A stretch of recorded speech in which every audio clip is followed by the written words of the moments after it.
아멘. 제 아내가 매일 저녁에 SNS를 통해서 전국 각지에 있는 기도하는 사람들과 정한 시간에 기도하고 있는 것을 보았습니다.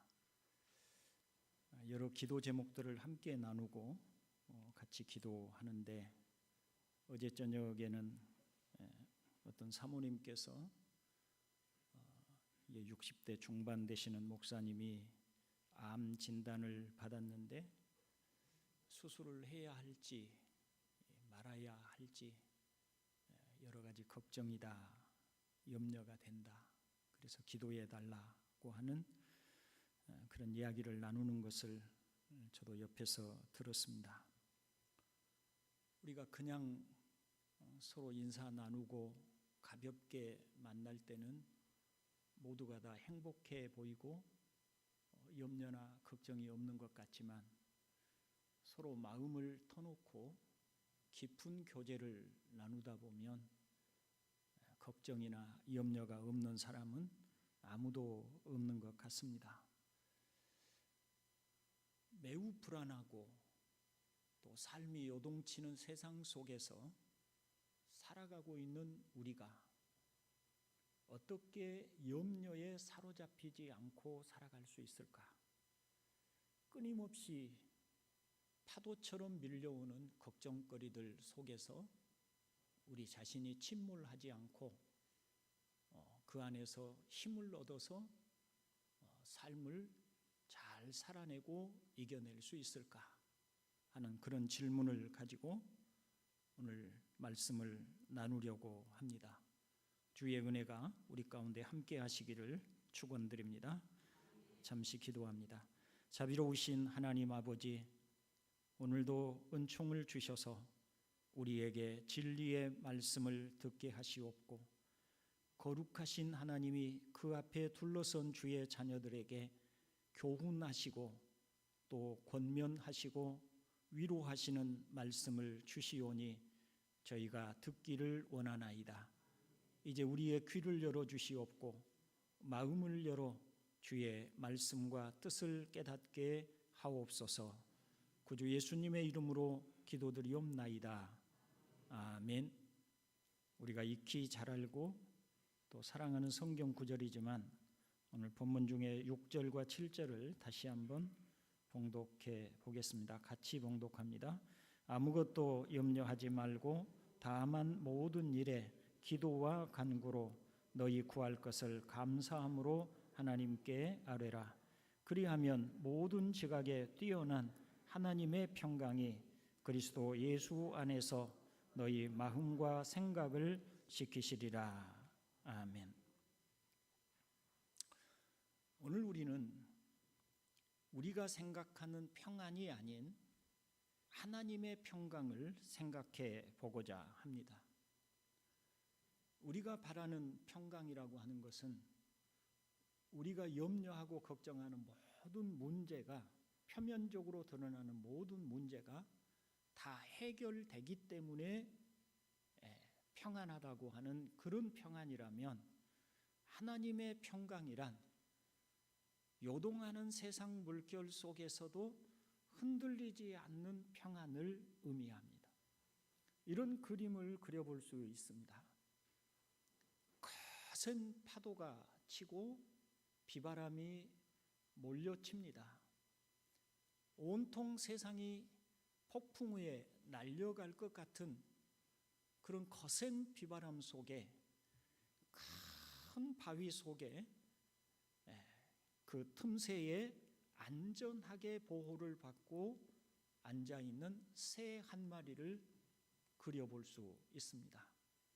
하나님의 평강이란 바람이 멈추고 햇볕이 따뜻하고 모든 상황이 평온하고 안정되기 때문에 주어지는 평안이 아니라, 이와 같이 거센 비바람 속에서도 단단한 반석의 보호를 받고 그 파도에 휩쓸리지 않는 평안, 이것을 하나님이 주신 평안이라고 말씀을 할 수 있겠습니다.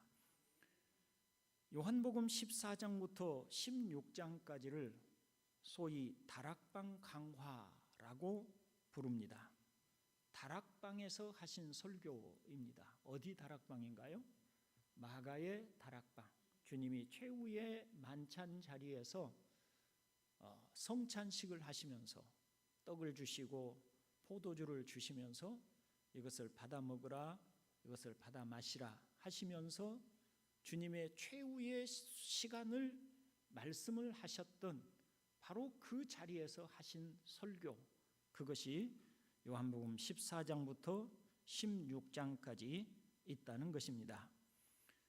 예수님께서는 그 다락방 설교 마지막에 이런 말씀을 하셨습니다. 요한복음 16장 33절에 이것을 너희에게 이르는 것은 너희로 내 안에서 평안을 누리게 하려 함이라. 세상에서는 너희가 환난을 당하나 담대하라. 내가 세상을 이기었노라 하신 것입니다. 주님은 자신이 앞으로 고난을 당하시고 십자가에 비참하게 죽으실 것을 이미 제자들에게 말씀을 하셨습니다. 제자들에게 자신이 고난당하시고 죽으실 것을 말씀하시자 그 마음에 불안과 두려움이 제자들의 마음에 엄습하였습니다. 그런 제자들을 보면서 또 주님께서는 미래를 바라보시는 그런 능력자이시기 때문에 제자들 앞에 펼쳐질 험난한 일들을 내다보시면서 주님이 이렇게 말씀하신 것입니다. 내가 너희에게 이렇게 장황하게 설교를 하는 이유는, 이렇게 장황하게 이야기를 하는 이유는 너희로 내 안에서 평안을 누리게 하려 함이다. 이렇게 말씀을 하고 계시는 것입니다. 그래서 주님이 거기에서 하신 말씀은 먼저 처소를 예비하러 가는 것이니 제자들의 마음에 근심하지 말아야 한다라고 말씀을 하셨고요. 또 기도에 대한 말씀도 하셨습니다. 이제까지는 너희가 기도하지 않았어도 이제는 내 이름으로 무엇이든지 구하라. 그러면 내가 들어주리라고 하신 약속도 주셨습니다. 그리고 하나 더 성령에 대한 말씀도 하셨습니다. 내가 너희를 도와줄 보혜사 한 분을 보내겠다 하셨고 그분이 바로 성령님이시라고 하신 것이죠. 이렇게 너희를 위한 처소를 예비하러 간다고 하시고 또 이제부터는 너희가 기도하면 내가 들어줄 것이다 하는 약속도 하시고 그리고 너희를 도와줄 성령님을 보내주시겠다고도 하시면서 이런 약속들을 주시는 이유가 무엇이냐고 하시냐면 내가 이런 말을 너희에게 하는 것은 너희로 내 안에서 평안을 얻게 하려 함이라. 다시 말하면 평안을 얻도록 하시기 위해서 이와 같은 말씀들을 하고 계신다는 것을 말씀하고 계시는 것입니다. 이 세상은 얼마나 많은 불안과 걱정과 염려거리로 가득 차 있는지 모릅니다. 많은 사람들이 건강에 대한 염려를 하고 있습니다. 유난히 건강에 대한 걱정이 많은 시대 속에 살고 있지요. 또 한편으로는 잘해 나갈 것이라고 믿으면서도 자식들에 대한 염려도 언제나 우리 마음을 떠나지 않고 있습니다. 왜 자식들을 걱정합니까? 자녀들은 부모를 만나면 우리 걱정할 것 없어요. 엄마 아빠나 잘 지내시면 됩니다. 이렇게 말을 해도 부모의 마음에는 끊임없이 그 자녀들에 대한 걱정이 항상 한켠에 자리를 잡고 있습니다. 그것은 사랑하기 때문에 그리고 세상이 얼마나 험난한지를 알고 있기 때문에 자녀들에 대한 염려도 가시지 않는 것이지요. 또 크게 생각하시는 분들은 나라에 대한 걱정, 사회에 대한 염려, 경제에 대한 불안, 기후 위기에 대한 걱정들도 가지고 있습니다. 그런데 여러분 다시 한번 생각해 보십시오. 건강하면 정말 염려가 사라질까요? 자녀들이 아무 걱정 없이 하는 그 모든 일들이 순순히 잘 풀려나가면 우리에게서 아무 걱정거리가 없이 사라질까요? 경제가 잘 풀리면 염려할 필요가 없을까요? 대통령이 바뀌면 나라에 대한 염려가 없어질까요? 아무리 상황이 바뀌고 모든 것이 잘 되어도 우리가 사는 세상에서 결코 염려와 근심은 사라지지 않습니다. 다윗의 시편 중에 시 3편은 다윗이 그의 아들 압살롬을 피할 때에 지은 시라고 하는 제목이 붙어 있습니다. 다윗이 이 시편 3편을 기록할 당시의 상황을 우리는 사무엘서를 통해서 알 수가 있습니다. 당시에 온 이스라엘이 다 다윗을 떠나서 그 아들 압살롬의 편에 섰습니다. 다윗의 군대 중에서 군인들 대다수가 압살롬의 편에 섰고 소수 일부의 군대만 다윗 편에 섰을 뿐이었습니다. 또 이스라엘의 제갈공명이라고 말할 수 있는 한번 그가 작전을 펼치면 반드시 성취하고야만은 대단한 지략가 아히도벨이라고 하는 지략가도 압살롬의 편에 섰습니다. 얼마나 다급하고 불안하고 걱정이 되는 상황입니까? 그런데 시 3편에서 다윗이 어떤 고백을 하고 있는지 우리 함께 읽어보겠습니다. 여호와여, 나의 대적이 어찌 그리 많은지요. 일어나 나를 치는 자가 많으니이다. 많은 사람이 나를 대적하여 말하기를 그는 하나님께 구원을 받지 못한다 하나이다. 자, 여기까지는 다윗이 지금 처한 상황에 대한 이야기입니다. 그의 대적이 얼마나 많은지, 일어나서 다윗을 치려고 하는 사람이 얼마나 많은지, 많은 사람이 더 이상 하나님도 다윗 편이 아니다고 말하고 있는 상황, 모든 여건들은 다윗에게 불리한 그런 상황입니다. 자, 그런 조건에 대해서 어떤 그 결론이 나오게 되는지 다시 읽어봅니다. 내가 누워 자고 깨었으니 여호와께서 나를 붙드심이로다. 천만인이 나를 애워싸 진친다 하여도 나는 두려워하지 아니하리로다. 아멘. 이렇게 고백하고 있습니다. 이것이 바로 아까 말씀드렸던 하나님의 평강이라고 하는 그것이고요. 또 든든한 바위 반석 아래 보호를 받고 있는 어린 새와 같은 그런 평안이고요. 그리고 다윗이 천만인이 자신을 애워싸 진치고 말하자면 사면초가 같은 상황 속에서도 자신은 결코 두려워하지 않는다는 다윗의 평안이 되는 것입니다. 사랑하는 동산교회 형제 여러분, 평안이라고 하는 것은 세상이 평화로워지고 염려거리가 사라져서 얻는 것이 아니라 하나님을 의뢰하고 신뢰함으로 얻는 것임을 다윗이 우리에게 가르쳐 주고 있습니다. 주님께서는 땅에 남은 성도들이 많은 염려와 근심, 불안한 삶을 살아야 하는지를 잘 알고 계셨습니다. 왜냐하면 주님도 이 세상에서 우리처럼 똑같은 연약한 육체와 몸을 입고 계셨고, 인간이 수많은 걱정과 염려를 안고 살아가는 사람들 틈바구니에서 주님도 똑같은 성정을 가지고 사셨기 때문에 우리에게 어떤 걱정과 염려와 근심이 그리고 불안이 있는지를 아신 것입니다. 그래서 주님은 우리를 위한 처소를 예비하신다는 소망의 약속도 주셨고, 염려되는 세상에서 하늘의 아버지께 기도하라는 말씀도 주셨고, 보혜사 성령을 보내셔서 우리를 도와주시겠다는 약속도 주셨습니다. 그런 모든 배려를 해주신 것은 단 하나, 우리가 소용돌이치는 세상에 사는 동안에 주님으로 인하여 평안을 얻으라는 것입니다.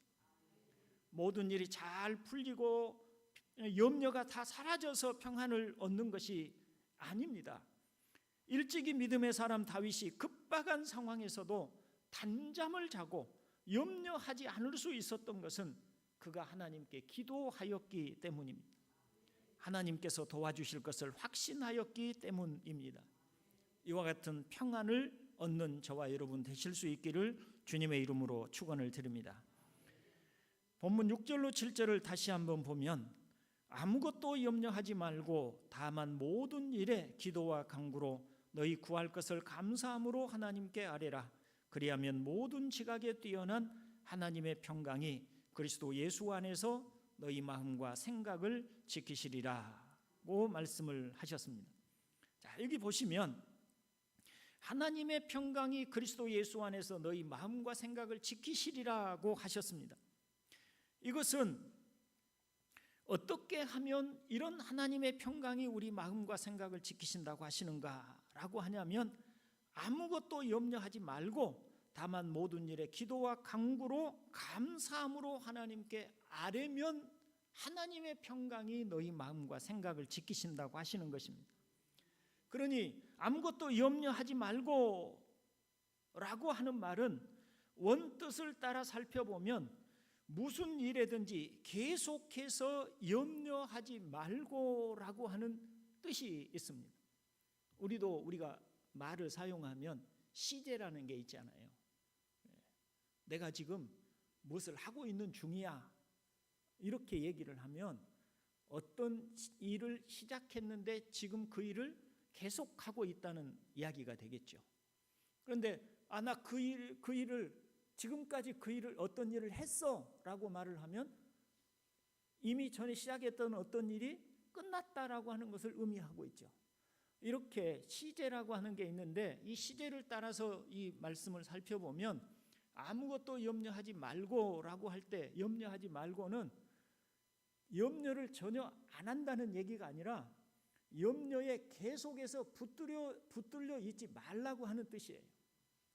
여러분 사실 우리가 염려라고 하는 것은 반사작용으로 나오는 것입니다. 우리에게 어떤 생각, 걱정되는 생각이라든지 어떤 위험한 상황이 우리에게 부딪혀 오면 반사적으로 걱정과 염려, 불안 이런 감정들이 우리에게서 자동적으로 나오는 거예요. 그러니 염려하지 말라고 한다고 해서 염려가 안 되는 게 아니잖아요. 그래서 성경은 우리에게 전혀 염려할 필요가 없다고 하시는 것이 아니라 염려할 이유가 없다고 하시는 것이 아니라 너희가 염려가 있어도 그 염려에 계속 붙들려 있을 필요가 없다 이렇게 말씀을 하고 계시는 것입니다. 왜 염려에 붙들려 있지 않을 이유가 어디에가 있다고 하시냐면 하나님께 기도하면 간구와 기도로 너희가 염려에 계속 붙들려 있을 필요가 없다라고 그렇게 말씀을 하고 계십니다. 그래서 간구와 기도를 말씀을 하시죠.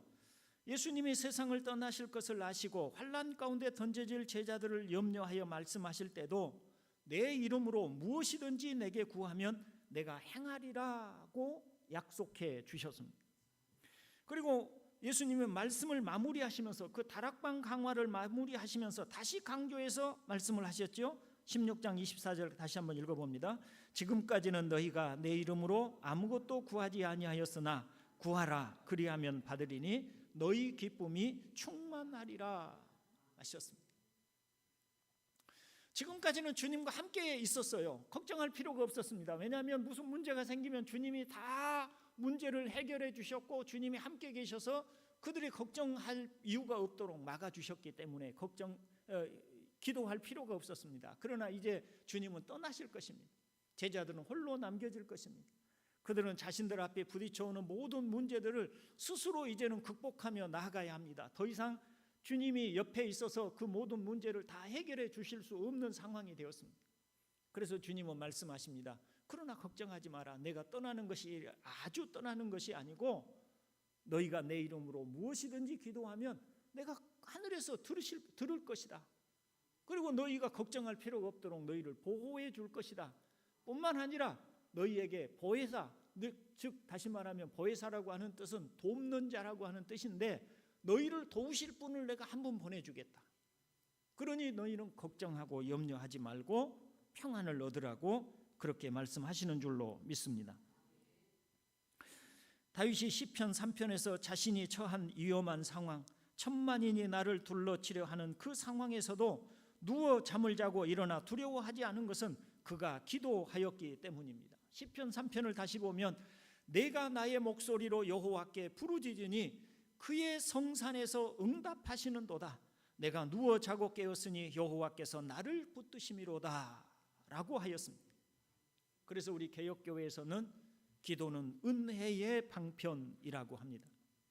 하나님께서 우리에게 기도하게 하시고 기도를 들어주신다고 약속하셨다는 사실은 우리에게 얼마나 큰 위로가 되는지 모릅니다.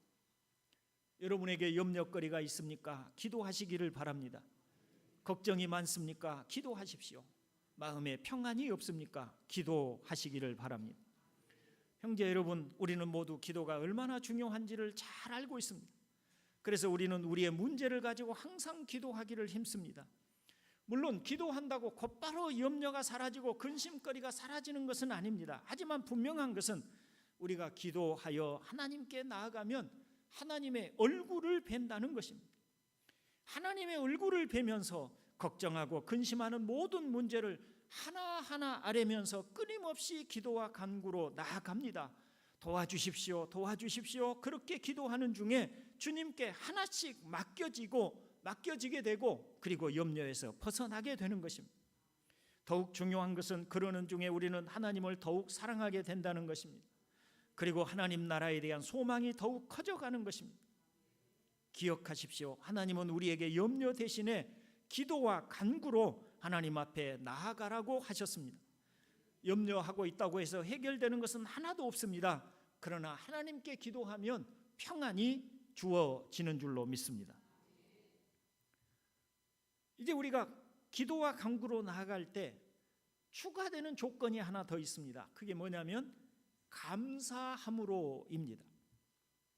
감사함으로 기도와 간구를 하되 그냥 하지 말고 감사함으로 기도와 간구를 하라고 조건을 붙여놓고 계시는 거죠. 자, 그러면 어떻게 해서 지금 우리가 기도와 간구를 하는 상황은 어떤 상황인가요? 염려가 되는 상황이 주어졌기 때문에 지금 간구와 기도를 하고 있는 거죠. 아무것도 염려하지 말고, 즉 염려거리가 생겼는데 그 염려에 계속 붙들려 있지 말고 간구와 기도로 하나님께 나아가라. 그러니까 상황은 어떤 상황이에요? 염려가 주어지는 상황이에요. 염려가 우리 안에서 생기는 상황이에요. 그 상황에서 하나님께 기도와 간구로 걱정에 붙들려 있지 말고 기도와 간구로 나아가라. 그런데 조건이 하나 있다. 감사함으로 기도하고 간구해라. 이렇게 말씀하시는 거예요. 이게 무슨 뜻인가? 도대체 어떻게 염려하고 걱정되는 일이 생겼는데 어떻게 감사할 수 있는가? 그것은 하나님을 신뢰하기 때문에 기도하고 간구할 때에 감사함으로 하라는 것입니다. 설교문에 없지만 제가 이렇게 설명을 한번 드려보겠습니다. 기도하고 간구를 합니다. 그런데 기도를 하다 보니 내가 과거에 하나님을 깊이 경험했던 일들, 큰 염려와 시련을 당했는데 그때 그 문제를 해결할 방도가 없어서 밤이 새도록 울고 기도하며 하나님을 간절히 찾고 기도하던 중에 하나님께서 은혜를 주셔서 모든 그 걱정되는 일이 해결됐던 그 경험들을 떠올리게 되겠죠. 그런 경험들을 떠올릴 때 우리는 어떤 생각을 하게 되냐면 그때 하나님이 그 어려운 상황에서 지금보다 훨씬 더 힘들고 어려웠을 때 내가 그 간구하고 기도했을 때 하나님이 들어주시지 않았는가? 그런 생각을 하게 되면 어떤 마음이 생기나요? 하나님에 대한 신뢰, 믿음이 생기는 거죠.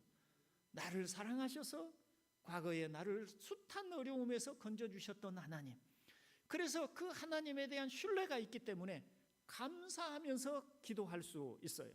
과거에도 어려움 가운데 건져주셨던 하나님, 이제도 하나님께서 함께 하시고 이 모든 고난에서 구원하여 주실 줄로 믿습니다 라고 하는 고백입니다.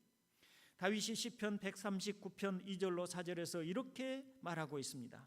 주께서 내가 앉고 일어섬을 아시고 멀리서도 나의 생각을 밝히 아시오며 나의 모든 길과 내가 눕는 것을 살펴보셨으므로 나의 모든 행위를 익히 아시오니 여호와여 내 혀의 말을 알지 못하시는 것이 하나도 없으시니이다 하였습니다.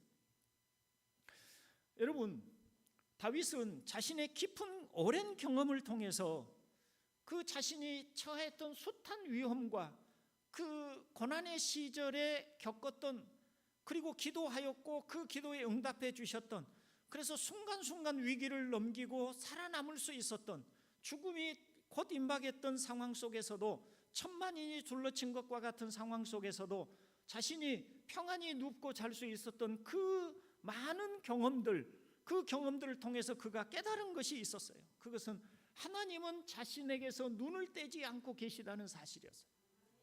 내가 앉고 일어섬도 아시고, 심지어는 내 혀의 말도 알지 못하시는 것이 없으십니다.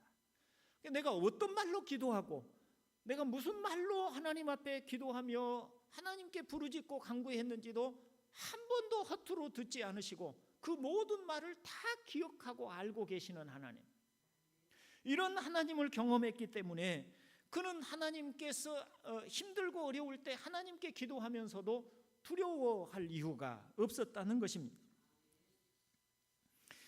이렇게 우리가 하나님 앞에 기도하며 나아갈 때, 하나님에 대한 신뢰가 있을 때 우리는 감사함으로 기도할 수 있는 줄로 믿습니다. 형제 여러분, 건강을 위해서 기도하였는데 오히려 몸이 더 나빠질 수도 있습니다. 그러나 감사함으로 계속해서 기도하십시오. 무엇을 얻게 해 주실 것을 믿습니다 하는 식의 감사가 아닙니다. 나의 사랑하는 하나님 아버지께서 나에게 가장 좋은 것을 주실 것을 믿습니다 라고 하는 감사입니다. 하나님은 여러분을 건강을 회복시켜 주시든지 아니면 그보다 더 좋은 천국의 영광을 기쁨으로 사모하여 그 나라에 대한 소망으로 더욱 평안을 얻게 하여 주실 것입니다. 자녀에 대한 기도를 하고 계십니까? 기도하는데도 아직 자녀들의 일이 잘 풀릴 기미가 보이지 않습니까? 계속해서 감사함으로 기도하십시오. 하나님은 여러분의 기도를 헛되게 하지 않으시고 합력하여 선을 이루게 하여 주실 것입니다. 경제적인 문제로 기도하십니까? 감사함으로 기도하십시오. 주님은 반드시 여러분을 일으켜 주실 것입니다. 기억하십시오. 감사함으로입니다. 감사는 우리의 신앙을 담는 그릇입니다. 하나님에 대한 사랑과 신뢰를 담는 그릇이 바로 감사입니다. 그러므로 감사함으로 기도하는 줄로 믿습니다. 자, 이렇게 염려할 상황에 감사함으로 기도하면 어떤 결과가 주어진다고 합니까? 평안입니다. 7절을 다시 한번 읽어봅니다. 그리하면 모든 지각에 뛰어난 하나님의 평강이 그리스도 예수 안에서 너희 마음과 생각을 지키시리라. 아멘. 이 그리하면이라고 하는 단어는 조건에 대한 결과를 말하는 접속사이죠. 어떤 조건과 결과에 대하여 연결하고 있는 것입니다. 어떤 조건입니까? 기도와 간구로 구할 것을 감사함으로 아뢰면 이것이 조건이죠.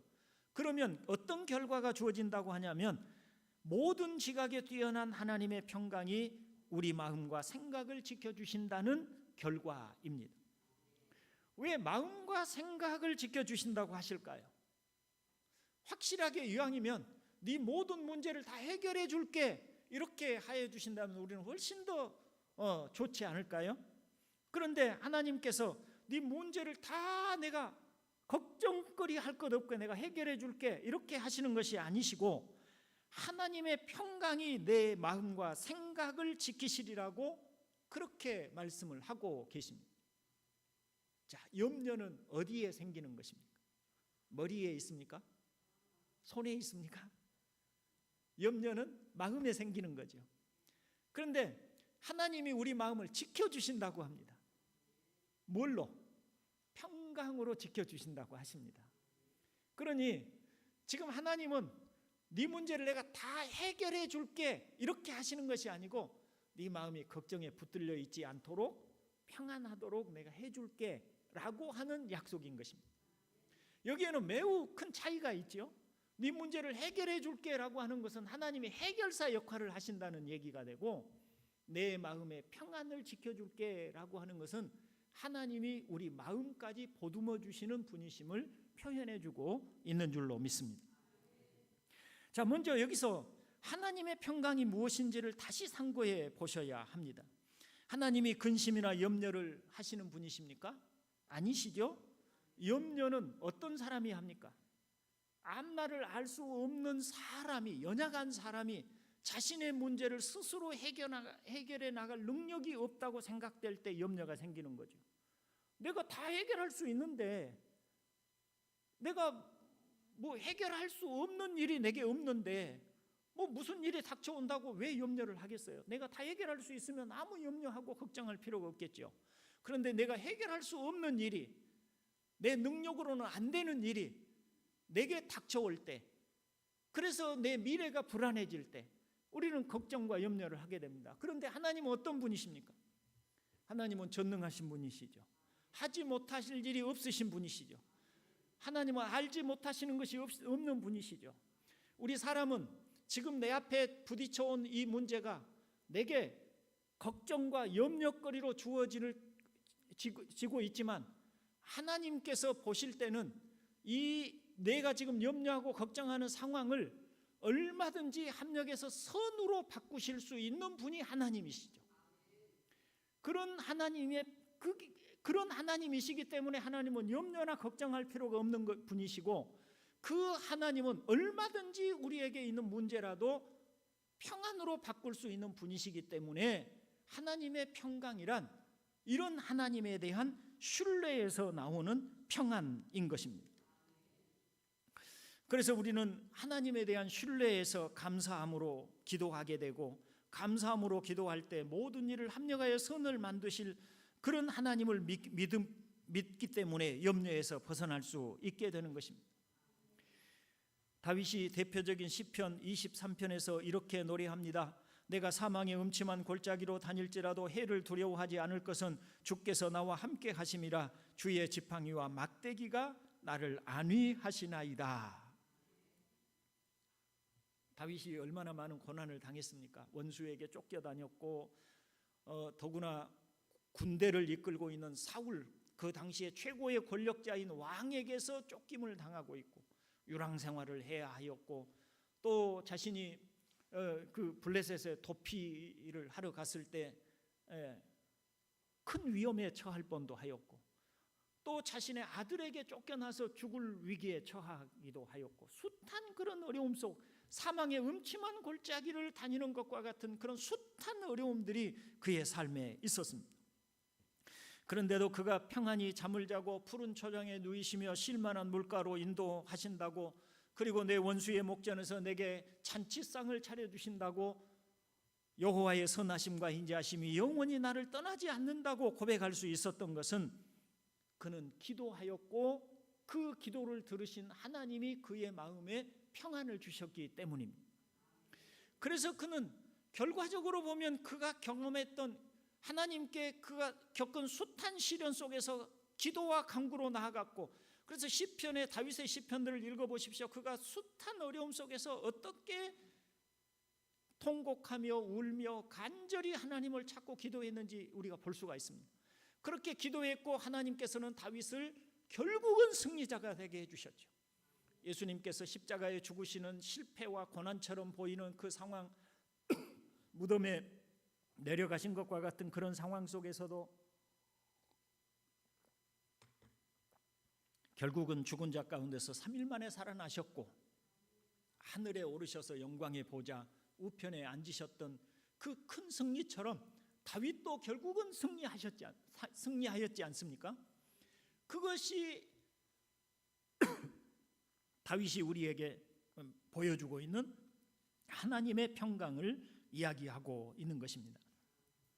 이제 말씀을 정리하고 마치려고 합니다. 형제 여러분, 불신앙은 하나님을 알지 못하고 하나님을 바라보지 않는 것입니다. 반면에 신앙은 하나님을 알고 신뢰합니다. 그래서 그를 사랑합니다. 의지합니다. 그것이 신앙인 것입니다. 이런 신앙을 가질 수 있기를 바랍니다. 저는 요즘 기도할 때 그런, 우리가 시간이 좀 됐습니다만 제가 잠깐만 사족을 좀 붙이겠습니다.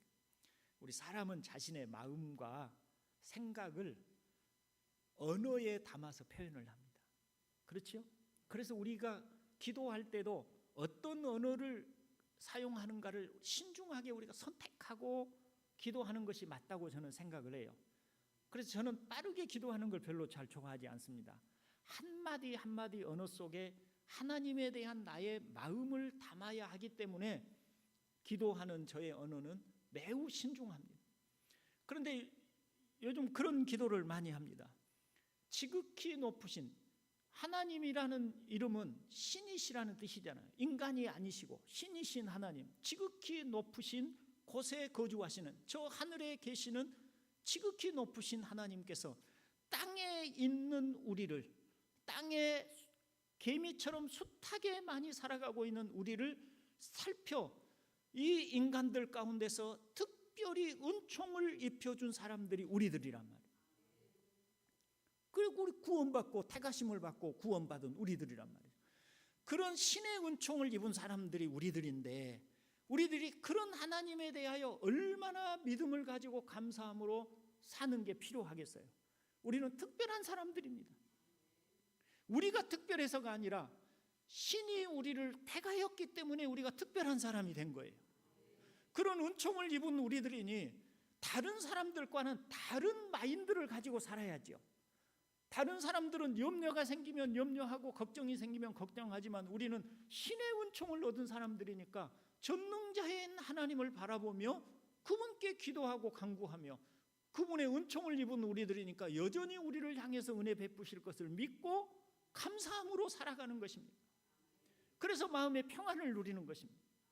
어려움이 없다는 것이 아닙니다. 어려움이 여전히 올 수 있습니다. 그러나 내가 지금 내게 닥쳐오는 이 어려움도 결과를 선으로 바꾸실 수 있는 하나님이 나를 사랑하고 계시는 하나님이시니 얼마든지 우리는 그 하나님께 의지하며 평안을 누릴 수 있다는 것입니다. 다만 우리에게 필요한 것은 그런 하나님에 대한 믿음입니다. 신뢰입니다. 사랑. 그런 아름다운 신앙을 고백했던 사람이 있지요. 미국의 한 변호사가 있었습니다. 가족들과 함께 유럽 여행을 계획하고 4명의 자녀와 아내를 데리고 영국으로 가는 배를 탔습니다. 1873년 뉴욕을 떠나서 영국으로 가던 배가 영국 근해에서 짙은 안개로 다른 배와 충돌해서 무려 226명이 죽었습니다. 거기서 이 변호사는 불행하게도 4명의 자녀를 하나도 건지지 못하고 겨우 자기 부인과 둘만 살아서 돌아왔습니다.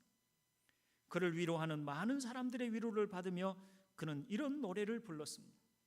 내 평생에 가는 길 순탄하여 늘 잔잔한 강 같든지 큰 풍파로 무섭고 어렵든지 나의 영혼은 늘 편하다. 이 변호사에게 걱정이나 염려나 두려움이 없었던 것이 아닙니다. 얼마나 큰 상심이 있었겠습니까? 그러나 그런 걱정과 염려와 상심을 뚫고 하나님의 평강이 그의 마음을 지켜주신 거예요. 그게 바로 찬송가 413장을 지은 스태포드였습니다. 그리고 찬송가 413장은 바로 그런 배경을 가지고 만들어진 찬송이었습니다. 사람의 가장 큰 염려는 죽음에 대한 염려가 아닐까요?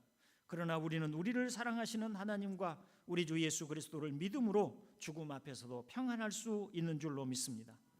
하나님을 사랑하십시오. 하나님께 감사함으로 기도하십시오. 쉬지 말고 기도하는 삶을 사시기를 바랍니다. 여러분의 영혼에 주님의 평강이 가득 넘치시고 염려 없는 평안의 삶을 살아가시기를 주님의 이름으로 축원을 드립니다. 기도합니다. 자비로우신 아버지 하나님, 지극히 높은 곳에 계신 하나님이 땅에 있는 우리를 사랑하시고 은총을 베푸셔서 신의 자녀라고 하는, 하나님의 자녀라고 하는 거룩한 이름으로 우리를 특별하게 하여 주신 것을 저희가 믿고 감사를 드립니다. 이런 은혜를 입은 저희들이 없기에 우리 아버지 하나님이 우리를 향하여 항상 변함없는 사랑과 인자를 베푸실 것을 믿사옵고 범사에 합력하여 선을 이루실 하나님을 찬양합니다. 이와 같은 믿음을 가지고 행하는 우리 동산교회 모든 형제들이 되도록 은총을 더해 주옵소서. 구주 예수 그리스도의 이름으로 기도드리옵나이다. 아멘. 교회 소식 잠깐 말씀드립니다.